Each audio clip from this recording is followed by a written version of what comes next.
समझा जब आपके पार्टी से मंत्री बन गया तो वही राजभर जी राजभर साहब हो गए। साथियों, ऐ बिहार के साथियों, नौजवान भाइयों, इसी बात को कहने में आया हुआ हूँ।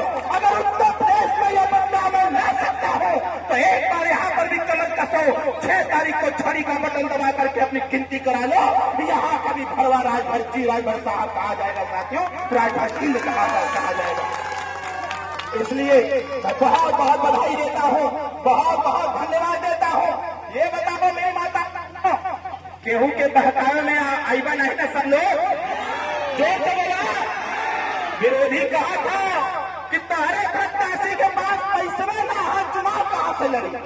मैं माताओं, बुजुर्गों, नौजवान भाइयों आपसे पूछना चाहता हूं, ये बताओ, अपने पार्टी को मजबूत करने के लिए, अपनी गणना कराने के लिए अगर आपको अपने प्रत्याशी को चंदा देना पड़ेगा तो बताओ दोगे कि नहीं दोगे? आप दोनों हाथ तक बताओ, चंदा दोगे कि नहीं दोगे?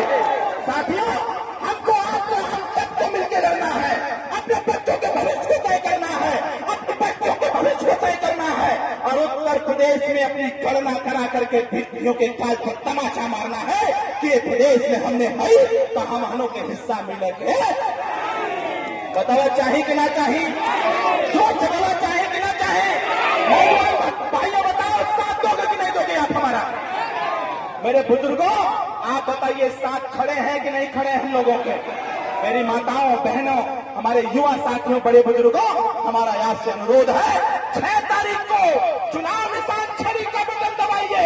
मैं बार बार कह रहा हूं, बिहार में बैठी हुई सरकार ये कहती है कि यहाँ बिहार में राजभर, रजवार, राजवंशी, राजभोग नहीं रहता है। कहने का मतलब यह है, इस बिहार में 3.5 करोड़ की आबादी हमारी औलाद की है। ये लोग कहते हैं गद्दार कि हमारी संख्या नहीं है। ये एक अच्छा मौका है, बूथ पर जाकर के छड़ी का बटन दबा करके साबित कर दो कि हम इस देश में, इस प्रदेश में हैं, हमको हमारा हिस्सा चाहिए, हम हिस्सा लेने का काम करेंगे, हिस्सा छीनने का काम करेंगे। साथियों, समय अब गवाही नहीं दे रहा।